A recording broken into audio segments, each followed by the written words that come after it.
63 ans. J'ai été diagnostiquée du cancer du sein droit en 2019. Et j'ai commencé par une chimio première, suivie d'une mastectomie et de rayons pendant 1 mois. Ensuite d'hormonothérapie. Suite à tout mon parcours de soins, j'ai été dirigée vers le chirurgien qui s'occupait de ça. Il m'a proposé plusieurs possibilités en fonction de ma situation. J'ai eu l'occasion de faire un parcours à l'université des patients. Je suis devenue patiente experte, patiente partenaire. Et là, on a étudié beaucoup de cas de figure, et notamment les Amazones qui militent pour la platitude. Pour moi, l'ablation, ça a été plutôt bien pris. C'est-à-dire pour moi, c'était le cancer qui s'en allait. Et après, toutes les autres opérations, là, c'était plus pour le facteur esthétique. Donc je me suis posé beaucoup de questions sur l'intérêt de ça, étant donné mon âge déjà, ce qui n'était peut-être pas le cas des personnes plus jeunes. Je me suis dit que peut-être psychologiquement, ça pouvait aider aussi à retrouver une vie complète. Et puis, j'ai fait confiance à tout ce qu'on m'a proposé. Voilà, ça s'est passé comme ça au départ. Moi, j'ai eu recours à la méthode de l'hypofilling, c'est-à-dire une injection de graisse à multiples reprises. J'ai été traitée pendant la période du Covid, donc il y a eu des retards énormes. Donc j'ai attendu 1 an avant d'être prise en charge. La première ça s'est bien passé. Il y a eu aussi un rééquilibrage de l'autre sein. Et ensuite, la deuxième intervention s'est faite beaucoup plus tard, à peu près 1 an et demi plus tard, avec un changement de chirurgien puisque le premier est parti. Donc ça aussi, c'était un peu déstabilisant.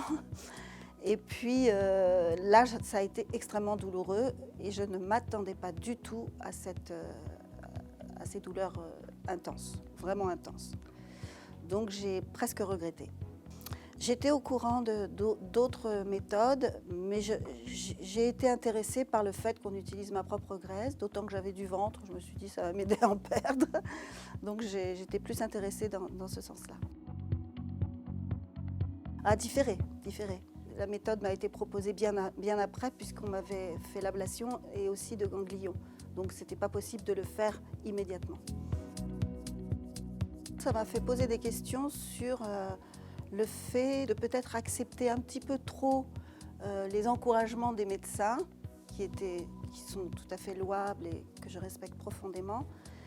Mais je pense que pour beaucoup, ils n'ont pas connu la douleur. Et je pense que malgré qu'ils soient extrêmement dévoués et sincèrement décidés à nous guérir et à nous améliorer la vie, ça c'est absolument magnifique.